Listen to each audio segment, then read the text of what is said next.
We're live. All right, guys, welcome to Awesomeness Hour, which, as you can see, it is me, Marissa, and Miss Mel. Mel, thanks for joining us today. Yay! I My can first one. Your first one. I can see you're at your office. Yes, I'm Is that working. correct? Okay, very cool. How's your day going? So far, so good. We'll get We've into been what you busy, do. so. I think most people probably know, but we'll get into what you do for a living here in a second. First off, Mel, let's talk about like how long you've been in the program, how you found the Thrive Forever Fit, Thrive Fitness Studio, the whole 9 yards, and then a little bit about your success. Okay, so I want to say it was March of 2017 Okay. when I started working out with Thrive. I was not doing the whole program at that time. I just was doing like a keto-ish type of diet, and I had a little bit of success. I had lost about 40 pounds. Nice. And I didn't think I could lose any weight at that point before I started doing that program. And then I started working out just one day a week. And then eventually that became 2 days a week, and then 3 days, and then 4, and then 5, and then all 6 in July of 2017. Cool. And in May, I want to say, yeah, it was after my birthday. In May of 2017, I started doing Jay's program plus the daily workouts at 5 a.m. And how much weight did you, because you've lost a considerable amount of weight just collectively. So, I mean, tell me about your journey from like total weight loss, and then we can talk about how much you've lost kind of just in the Thrive Forever Fit program itself. So I don't know how I feel about saying this, but I weigh 161-ish. You look amazing. If anybody's ever seen your before and after, what do you mean? I don't know how you feel that saying this. Well, no, I mean my current weight. So I God. lost about 40 pounds before I came to see you, Jay. Yeah. And then another 100 and so, right? Listen Something to like that. That is crazy. So like a total of 145 pounds. That is roughly. Unbelievable. Incredible. Unbelievable. And you look great. Who gives a shit if you weigh 160 pounds or whatever it is you weigh? Listen, like losing 40 pounds is a big deal. Losing 140 pounds, and then not only losing it, but keeping it off and like being so committed. And everything you're doing is unbelievable. So who gives a shit how much you weigh? Oh my God. That's really freaking unbelievable. So you should, hats off. If anybody hasn't seen Mel's before and after photo, crazy, unbelievable. You should be super proud of yourself. I am. I don't even recognize that person anymore. No, are you kidding me? There's no way. Like when I see those photos, I'm like, I don't even know that lady. Doesn't even look like you. What was the driving force, Mel? Like, what was the thing that like you were like, okay, I'm about to lose weight and I don't give a crap. I'm just doing it. And because you've really lost a lot of weight and you've kept it off, which most people can't do. So what was the differentiator for you? What flipped in your head? Well, there's actually two things, because I had started, doing just a keto-ish diet in 2016 with no working out. I didn't walk. I didn't do anything. Okay. Other than change my diet. And what led to that point was earlier in the summertime, I had done some TV commercials for my business. And I don't know, I guess maybe I was somewhat in denial. I didn't take a lot of pictures when I was heavier. Okay. So I didn't weigh myself. And so I had no idea what I really looked like until I got to see the commercials. And that was kind of like, wow, holy crap, that's me. Like, that's not how I was seeing me in the mirror, but that's me. Right. So that was one thing. And then later that same year, like a couple months later, I did a cruise, and I hadn't done one in quite some time. And I hadn't even been on a plane in several years prior to that. And I needed a seatbelt extender. I couldn't even get, the regular everyday size seatbelt, and that was kind of an eye opener. Okay. It was embarrassing. It was very embarrassing. Yeah. And so I decided to do something about it. And at first I started with my nutrition, and then I was like, holy crap, I lost 40 pounds in like 3 or 4 months. And And I didn't think it was possible because I had lost weight in my 20s and I didn't weigh as much. And then I got to a point where I just tried a bunch of different things and nothing at all was working until I had tried doing a keto type of diet. And then I was like, wow, I lost 40 pounds. And I need to start working out now. And so that's what brought me to you. Okay. And I had seen some other results too. A few other tribe members.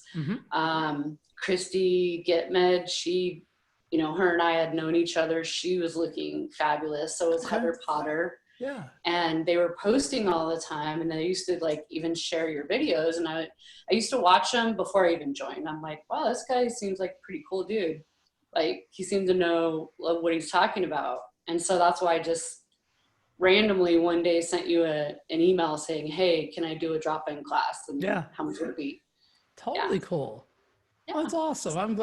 I'm super grateful that you found us. I mean, you've been, I mean, just an unbelievable, you know, part of the process in the program. And I mean, I think you're an inspiration to me, I know for sure, but I know to other people as well.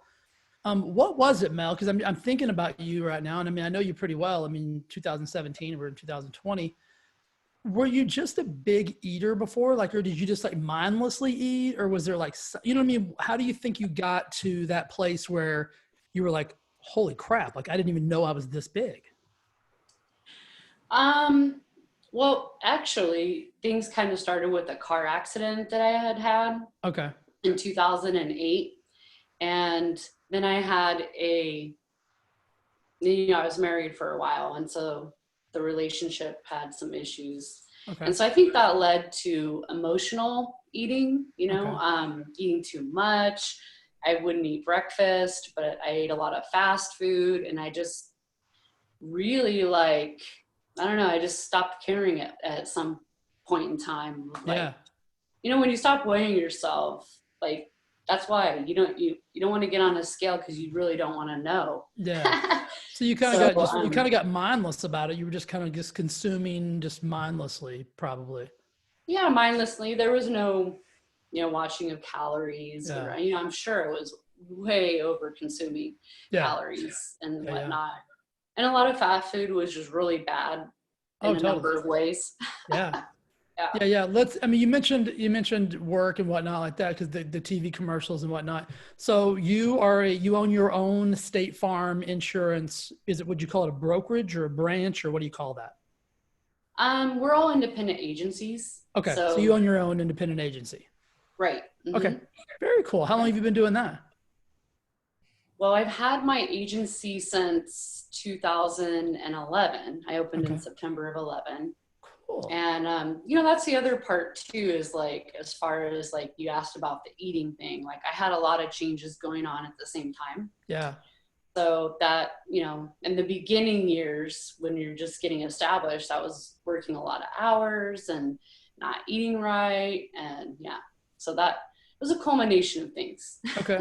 What got you into the insurance game? I mean, had you always kind of done the insurance? You just never owned your own branch, or what got you into that field? Well, actually, I started working in the insurance business, but a different side of it, right out of high school. Oh, wow. And I was selling life insurance and executive benefits, bonus plans, all kinds of stuff like that. It was completely different. Right. And then I'd done that for a few years, and then I ended up working for a State Farm agent, and I'd always been a State Farm customer. Okay. And I ended up, you know, I always enjoyed the relationship I had with my agent, and I thought, wow, that would be something really cool. But I didn't have enough capital at that time, because I was in my early 20s, and so I didn't have an opportunity to do it. And then I spent many years afterwards as in the financial advisory world. So that's where most, you know, managing money and investing assets for retirement and a number of other goals. So I spent most of my time in the investment side of the business. So I'm a licensed stockbroker. I think I have about 14 licenses. Wow. Mortgages, everything to do with finance. Yeah. So anything at all to do with finance, I am doing it or have done it. That's really cool. Now, has that always been out here in the desert? Yes. Okay, cool. Are So you I've from? had clients for years. Are you What's from? that? Are you from here? Are you from the desert? From Palm Springs, Palm Desert? Yeah. Okay. I am from here. Oh, Yeah. very cool. Where'd you go to high school? Palm Desert. Palm Desert High. Okay, very So cool. did Christy. Christy, was also at the same high school. Okay. Deanna as well. Oh wow. Okay. Many people. Very cool. Mm-hmm. That's awesome. I didn't know you were originally from here. And did you ever leave? Did you ever move out of the desert? Or have you always lived here? I always lived here because I've always been self-employed, so I always felt like connected Made sense. with my clients. I didn't want to abandon my clients, so they definitely were the glue that kept me here. Right. And you mentioned earlier your other passion other than work, which is my fave, which is your desire to cruise. I mean, I feel like over the last like 3 years or whatever, you've gone on like 27 cruises. I know that's not true, but I feel like you're always on a cruise. Like for a year. That's so awesome. Now what got except for this year. I know. Yeah, you got to be bummed. I'm fascinated with I've never been on a big cruise ship or anything like that. Don't know that I could ever do it just from the whole boat perspective. What got you But wait a minute. You do Vegas though. Well, what's different? Vegas. Well, you don't get seasick There's a lot in of Vegas. people. There's more people in Vegas than there is on a boat. It's not necessarily the people thing. I think it's the I can't get off if I want to get off, because at least in Vegas, I feel like I could drive home, or I could, like, you know what I mean? Like, I feel like if I was on the boat and, like, we'd be, hundreds of miles away from shore, I'm like, what am I going to do now? Right. Costs a lot of money to get a helicopter to come get you. Oh, so you don't like being out in the open water? Well, I'm afraid I would get sick, Mel, because I've gone deep sea fishing twice and I've gotten unbelievably sick. And I know that's on a smaller boat, but my fear is that I would spend this money on a vacation that I'm supposed to be enjoying, and the whole time I would just be sick, right? So I probably got it psychologically in my head that, I wouldn't feel good. So that's kind of my biggest fear of that whole thing. Well, it's easier to get, sick to your stomach on the smaller boats. For sure. Versus a cruise ship. Yeah. What's the first cruise you ever did? You can also limit like how many days at sea you are, because every itinerary is a little bit different. Oh, you mean like... So I try to go for like a maximum of 1 day at sea, because I can't handle the 2 or 3 days in the water either. Oh, and so and you do that so wherever you cruise to, then you get off the boat, you go to a port or whatever, and then you get back on. Okay. What do you remember the first cruise you ever did? Like, where'd you go? Oh yeah. The first cruise I ever did was a Carnival cruise. Okay. Not one of my favorite trips, but it was the first one. And that was in 2006. I took my mom with me. We both went for the first time. And we went to the Bahamas. So it was like my introduction to cruising was like a 3 or 4 day cruise, I think it was at that time. Okay. And it was a blast. It was a lot of fun. And then I did some longer like itineraries after that. I never did another 3 or 4 day cruise unless it was like a bachelorette. I did a couple of bachelorette stand-up and Sonata. What's the longest cruise you've ever done? 10 days. Okay. 10 days. I don't know if I could go longer than that. 10 days is a long time. Yeah. I mean, some of these, like, aren't there cruises that go like for 21 days or stuff like that, or even longer? Oh yeah. Like a Panama Canal is normally like 21 days, which is one that I have not done because I don't have that much time, but. Yeah. But I mean, time or like, that's a big commitment. And it's a lot of money too, because you're spending money, well, not on your food. Yeah. But you're still finding, the whole thing is marketing. Oh, totally. Absolutely. After you get a few under your belt, you realize that you don't need to go to any of those things. So they're just going to try to sell you things. Yeah. Like they have a good feet place on board, and, you can have anything you want done. Yeah. Massages and. How many total cruises have you gone on? Okay, well, let's see. So my favorite cruise line is Norwegian. Okay. And I have done, hold on, let me get a calculator. See, this is the only reason I asked, because the normal person could say, oh, I've done 4 or maybe 7 or whatever. Mel's going to be like, I've done 716 cruises. No, I wish. No, I've done 32 Norwegian cruises. Wow. And I've done 1 Princess, 2 Carnival, and 2 Royal Caribbean.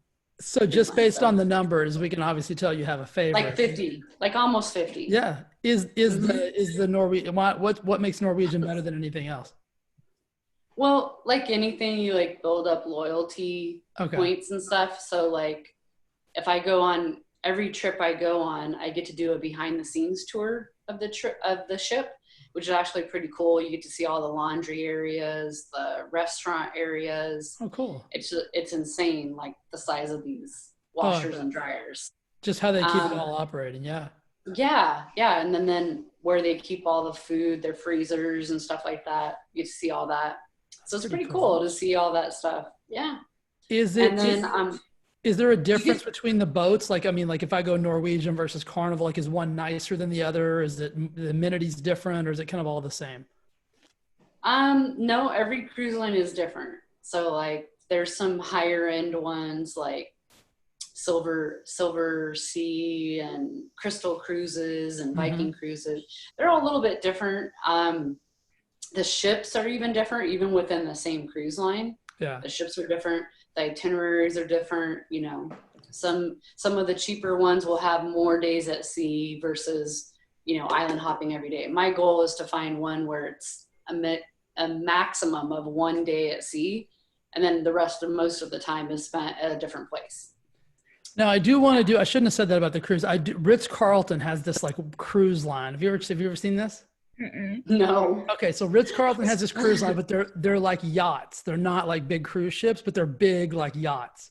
And so I think it's a maximum of like, I think it's either 6 or 8 people on the boat. Like, you know, so you could legitimately like, you know, if Lori and I wanted to go, we could say, hey, like get 2 other couples to go and you could have the whole yacht to yourself. And then it's like, I think 3 to 5 crew members per couple or whatever. So there's way more crew than there is whatever. But if they go around like the Mediterranean, but they don't go that far off of shore. You know what I mean? Like I think you can always like, it's always, like a fake cruise. You can always see the shore. You can always like get a little, okay, I got a light out there, right? So I feel like even though I'm not a strong swimmer, if the shit hit the fan, I mean, I could give it a try. I could maybe try to get to shore if I don't get eaten by a shark or an octopus or whatever else out there that can eat. That sounds perfect for you, Jay. I think. Have you ever been out in the middle of the ocean and like had like a feeling of like the whole Titanic thing where you felt like it was going down? I may have to save it in life. Actually, I have. So All right. What happened? So I want to say, what year was the Hurricane Maria that hit Puerto Rico? I think it was 2018. Okay. It's 2018. So there was 3 different hurricanes kind of brewing on the East Coast, and I was doing a Bermuda trip from New York to Bermuda. So it's supposed to be 2 days at sea, 3 days overnight, and then 2 days back. But everything changed because there were 3 hurricanes all churning the ocean. Uh-huh. And I normally never, ever get sick. Doesn't matter if it's a small boat or a cruise ship. But this time, everybody was sick. There was something like 25-foot waves. So the ship kept going, up and down. People, everything was shut down. All the pools were closed, all the performances were canceled. It was interesting. It was very interesting. It was not my favorite trip, but I didn't die, so. Okay, yeah, you're here. You're here, but it was scary though. That was the only time it's ever happened. Out of all of those 50 trips, there's only been one. Yeah. I would have been terrified. So yeah, like furniture was, going across from one side to the other because of the swells. Now, what's the thing? Like, Lori was telling me this because we were talking. I don't even know why I know this, but I guess before you leave the port, what they call it, you have to do the thingy where they show you where the boats and shit are, just in case stuff goes. Oh yeah, you have to do a drill, a lifeboat drill, or is that before every cruise? That's mandatory. That's okay. U.S. Coast Guard law, maritime law. Okay, so before we can leave the thing, we've all got to go outside and do like a drill where we know where the life things are and all that jazz. Well, every cruise line is a little bit different. So Okay. Norwegian, they take all the cabins and they assign them like a central place. So if something did go wrong, most of the time it's like in one of the theaters or one of the restaurants. Carnival though makes you actually put the life vest on and go to the deck where the lifeboats are, and everybody's out there with their stupid life vest on. It's kind of interesting. So every cruise line is a little bit different as far as that goes, but it is a requirement that before the ship sets sail that everybody has to know, what the maritime law is and comply. And they scan your card too, so you can't skip out on not going. Yeah. You have to make it up. See, here's where my head goes immediately. I'm thinking, I'm out there. I'm checking people out. I'm like, all right, I'm going to have that cat in my boat. So I'm going around to people. I'm like, hey, Jay Nixon, shit hits the fan. I'm going to need you in boat 12. And they're going to be like, I'm in boat 7. I'm like, you're in boat 12. Okay. You want to live? He's like, well, yeah. I'm like, boat 12. Trust me. Trust me on this. I'd be recruiting people. Right. And then my people are like, I'm in boat 12. I'm like, you were in boat 12. I'm going to need you in boat 7. Boat 7's probably not making it. Sorry. Boat 12, we got shit to do. So that's what I'd be doing. So, maybe use that next time you're on the boat, Mel. Maybe it's a good way to meet men too. You can choose who's on my boat. Right. I wish well, you could just I could do that. Use your Bumble app. You could just say, like, and you could type them in there and say, I'm going to be in boat 14 today. If you'd like to swing by around. That's funny. Swing by around lunch. Mel, so your job is, you've been still getting to go to work and all that kind of jazz, which I think is awesome. Is there anything that you've learned about yourself that you really weren't aware of with this whole, little kind of opportunity thing that we're all involved in right now? Well, I've kind of realized I have more time than I thought I did. Okay.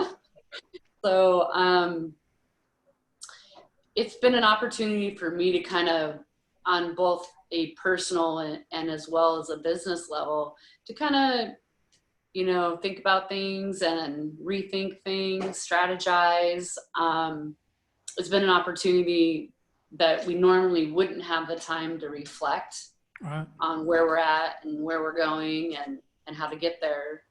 And so I view it as an opportunity, both on a personal level as well as a business level. So I think that's a being great able to do things that I would normally be so busy I couldn't even think about it. Right. That's a great awareness. That's a really good awareness.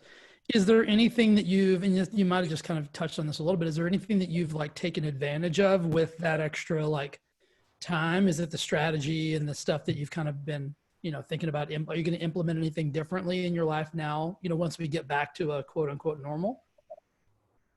Well, I would say right now I have a new normal. Yeah. I'm not so sure that I like it, but I know that, if I didn't do something, then I would be regressing or reverting back to old bad habits. So yeah, absolutely. Even though I'm not the best poster, I'm still following what I'm supposed to be doing. Yeah. And I definitely, I've been doing the workouts every day. Awesome. Most every day. So I feel for me that's something that's kind of a routine that is, even though it's a later time now, like the 6 a.m. kind of throws me off. I've been kind of. Are you doing the 5 o'clock when we do the 5? I do the 5. Okay, good. But on the days that I do the 6, I do some running before or afterwards. Mm-hmm. So I've kind of created a new routine. Yeah. And, I'm getting adjusted, still getting adjusted. Totally. And I do miss my regular times because that's most convenient, like for me, but I'm adjusting. Good. Because I don't want to get, left behind. You're not going to get left behind. No, I mean, if I didn't do anything. Oh my God. Yeah. Like if you just watch TV for a few months and then came in and be like, yeah, let's work out. It'd be right. Yeah. You're smart. You're smart. Now, before we get into any questions or anything like that, I was going to ask you this because you mentioned this a while ago about the whole, like, not going on cruises this year. Did you have anything scheduled that you were supposed to go on during this time?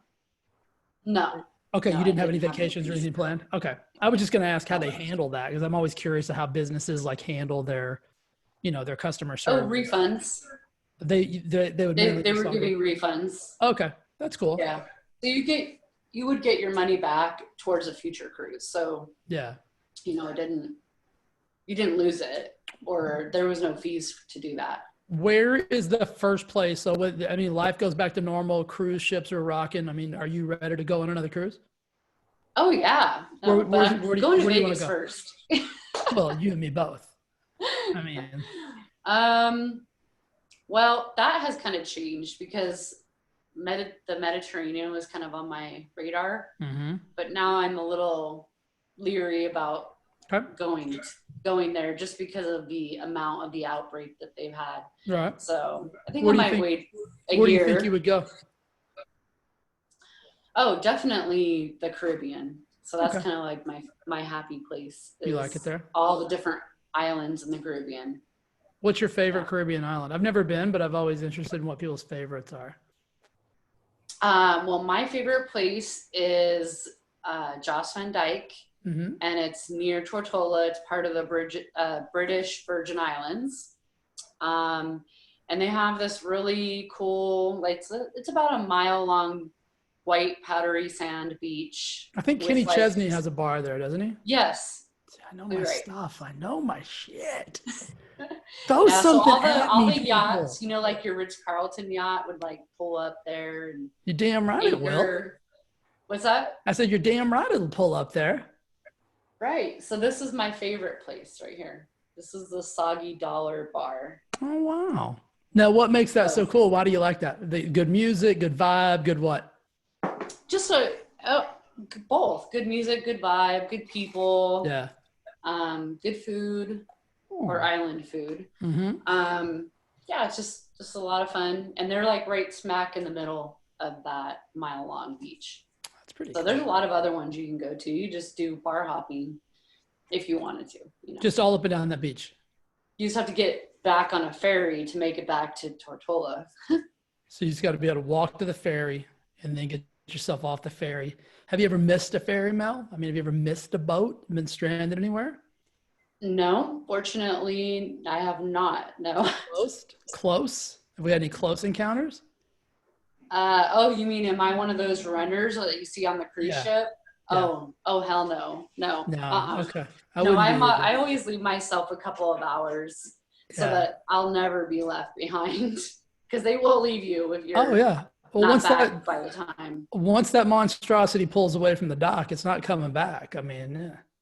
Right. Yeah. Right. And if you end up at a place where there's no international airport, you have to be boated or ferried. It's very expensive to an island that has an international airport.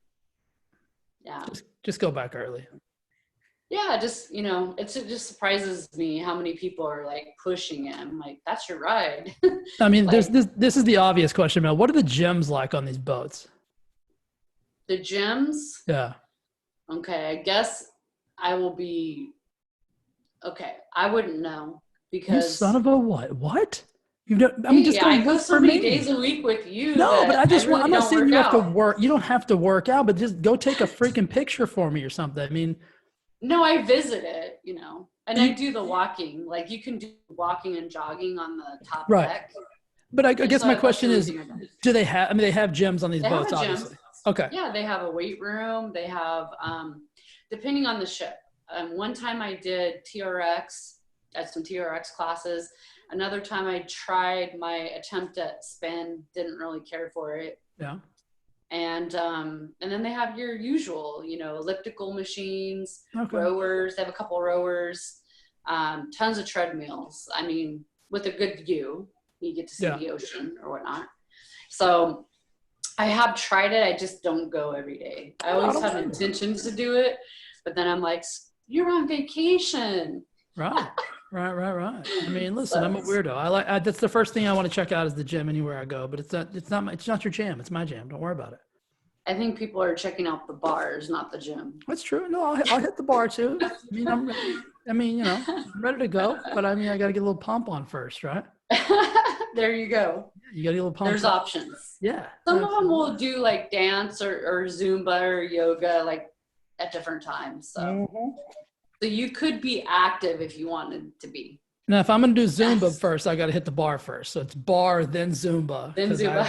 I can't. I don't dance, so I got to be a little loose to hit the Zumba. I like the outfits, but I don't have the moves.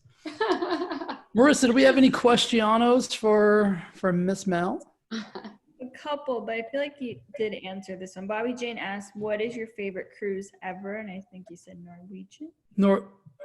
What is my favorite cruise line or cruise? It's cruise. Place. Oh, okay. Let's see. I would have to say it's probably one I did in December.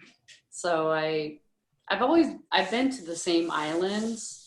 I don't know. It seems to be a really good itinerary. So it is. I'm trying to think. I can't even remember where I went. Oh, Jamaica. That was on the itinerary. Costa Maya, which is it's like the eastern sea of Mexico. Or I guess it's Mexico. I think it's Mexico. Yeah, it's Mexico. On the other side though. Cozumel, also in Mexico. And I'm forgetting one other one. Oh, Belize. That's the other one. So I've done that same itinerary probably like, I don't know, 10, 15 times. Oh, wow, so now when I go, I'm like the tour guide. So I meet a bunch of people and then they've never been there before. So they're like, where do you go? And so I like have the same places that I go to each time. And, yeah. And I even get free drinks, free food out of it. Nice. You turn it into a little business. Exactly. Yay. I don't spend any vacation money. See, smart. Smart. Yeah. I like it. What else we got, Marissa? Yeah, and it just catches like wildfire. What's that? I was asking Marissa if we had any other questions. Sylvia asked favorite place, but I think that's what you just answered as well. Well, the soggy dollar. Caribbean. Yeah, Soggy Dollar is the favorite place right there. Yeah. That's the best part, wearing no makeup and, to work. I don't have any clients to meet. That's how I feel right now. No makeup. Yeah. Barely fix my hair. Exactly. Some days I just come in like I just worked out. That's the best part about this whole thing. Absolutely. Yeah. Funny, as you were talking, I just got my email like pops up in the right corner and it was an email from State Farm. Not from my State Farm. No. What else we got, Marissa? No other questions. What do you have for Mel? Why don't you ask Mel a provocative question? I know you've asked all the good, I don't really know. Like I know Mel, but I haven't known all these things before. Yeah, I know. It's also interesting. How old are you, Mel? When did you graduate? What year did I graduate? High school. 96. Okay. Why is that? I mean, I graduated in 93. I'm older than you. You're not old. No, I'm going to be 42 next week. Next Tuesday. Week? Yeah. What day? Cinco de Mayo. Cinco de Mayo. Mm-hmm. Yep. All right. That's another first. I'll be celebrating my birthday during a pandemic quarantine that can't really be celebrated. But the good news is they deliver margaritas. So who does? I hope they keep that afterwards. Somebody's delivering margaritas? Oh yeah, a lot of the Mexican restaurants they'll deliver booze now. Yeah, I haven't tried it yet, but that's so funny. Who knew? Yeah. This will be a weird Cinco de Mayo. I mean, some people go buck wild over the Cinco de Mayo. This will be a weird one for people. Oh yeah, or maybe they'll just be ordering in. I don't know. Yeah. What is that? You said it's Tuesday? Yep. Tuesday. Okay. Cinco de Mayo. All right. We'll have to we'll do a big. Maybe I'll do a mariachi or something for you. I got to get my guitar out of the garage. What do you mean? What are you saying, old boy, for? I have those little rattle shaker things. Maracas. Yeah, I play a mean maraca.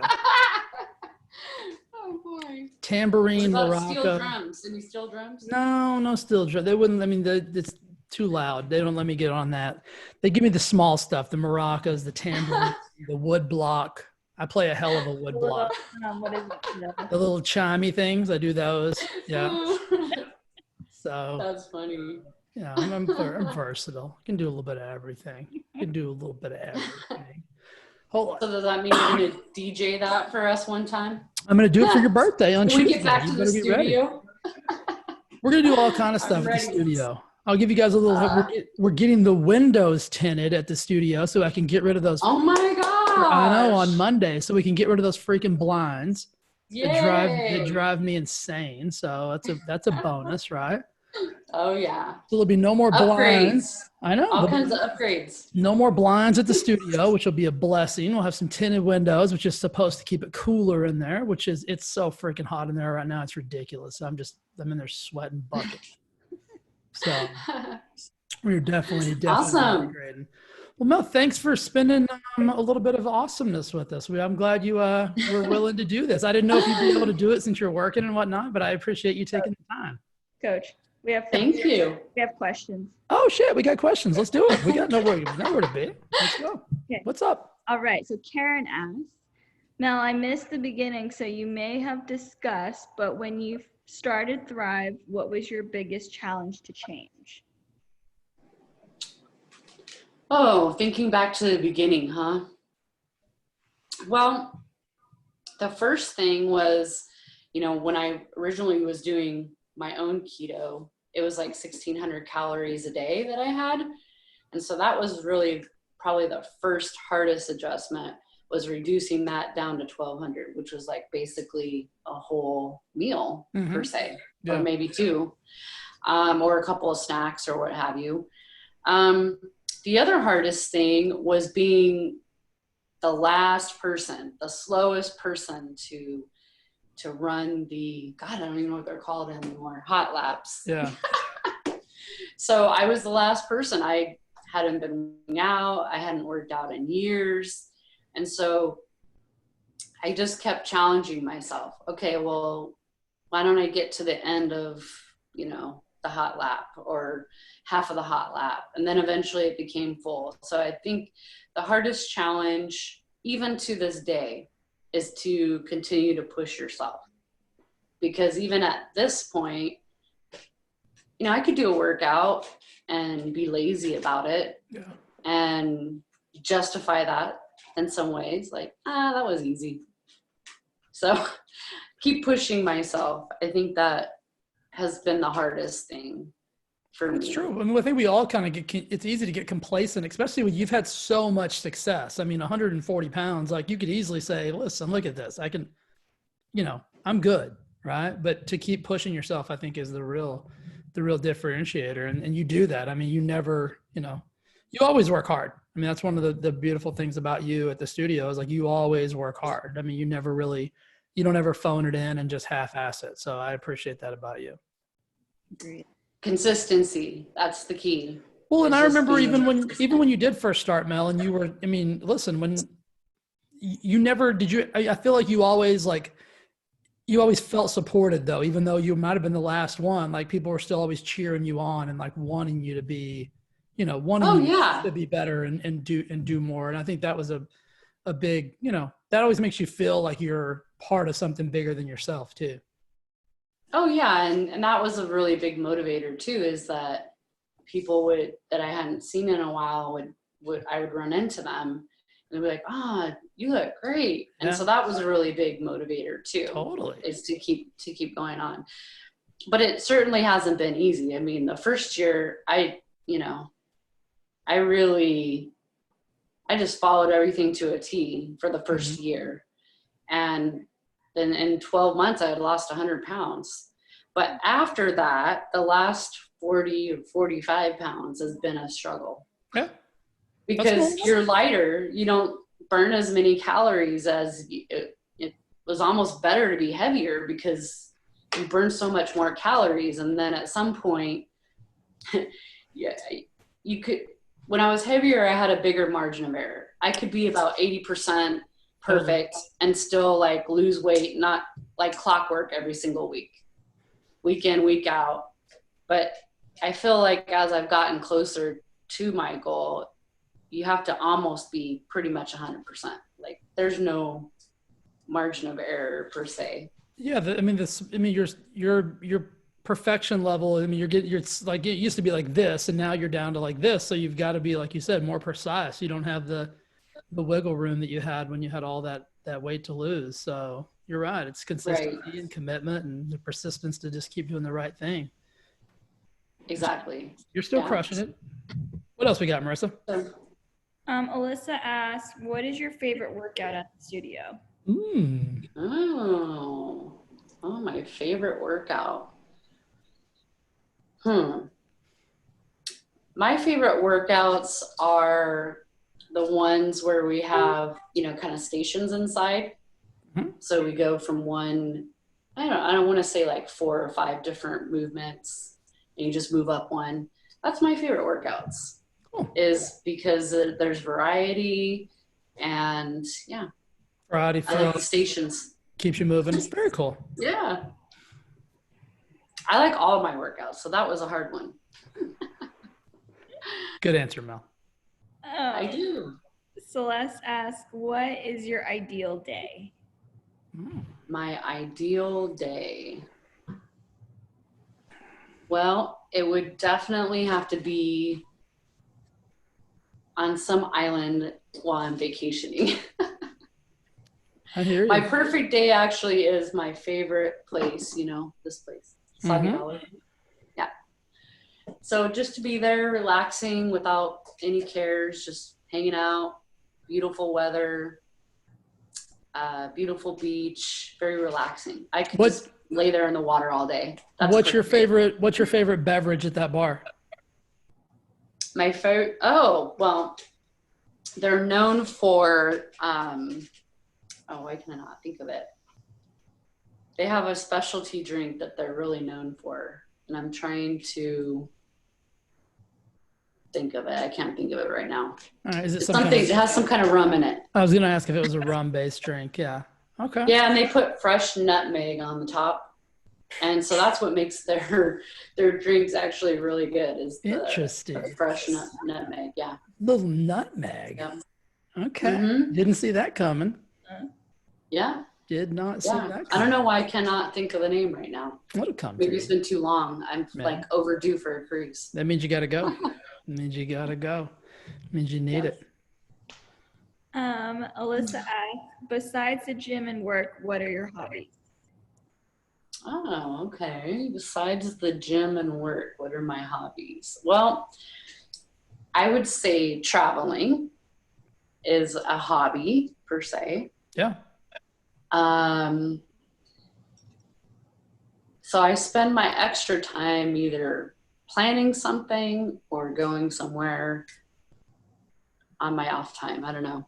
I don't really have any other hobbies. I consider my gym kind of a hobby. Well, yeah, and too, I think when you own your own business like you do too, it's like it almost has to be a hobby as well. Like it's a hobby and work. You probably spend a lot of time doing worky type stuff too. So I get that as well. I I consider working out to be part of my work. So I don't really have any hobbies. I just either work out or sleep. Or Vegas. Or Vegas. That's about it. Yeah. I mean, I love to travel too. So I get you.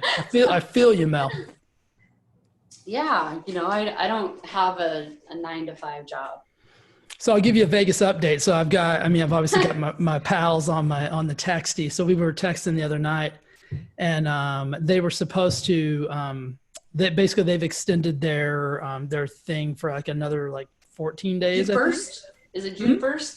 No, these are coming from like the actual people who work at the casinos. So what they're telling them is that they're going to start slowly opening things on the strip in like 2 weeks. But they don't know what yet. They don't know like the order or progression of like how they're going to be able to like start to open stuff. But they said as of today, it was 2 weeks. So I don't know that guests are gonna. I don't know they're gonna like open up like the full casinos and the rooms and shit. But I think they're gonna start to maybe open some restaurants or do some stuff on the strip and slowly progress it that way. Cool. I know. I'm predicting no later than July 1st. I hope so. I mean, I told Laura yesterday, all the host at the Cosmo has to do is just text me and I'll go today. Today? Said, I'll go now. I'll go right now. Ain't scared. There's no one there, so. Doesn't bother me. I don't go for the people, Mel. No, I mean, that's the best time that you can Oh yeah, go. I got work to do. Yeah. Yeah, I need. Yeah, so yeah, I'm with you. I'm with you. Oh, that's funny. Anything else? Anything else, Marissa? Nope, that's it. All my questions. All right, well, good. We're just about at time anyway. Mel, give everybody in the office hugs, and you still got Dale Gomez working in there. Gomez is still here. Yep. Give Gomez a Yep. hug and a high five for us. Tell her that we miss her and love her, and that we hope she's doing awesome. And again, thank you for being awesome and doing this. This has been cool to get to know you a little bit better. I know. Well, thank you. Thank you, and we will very much. We'll see you back. Thanks for helping me keep sane with your workouts. You're never going to get rid of me, even during a pandemic. You're never getting rid of us. Awesome. We're lifelong. All right, buddy. We'll see you soon. All right. Bye. Bye. Bye, Mel. Thank you.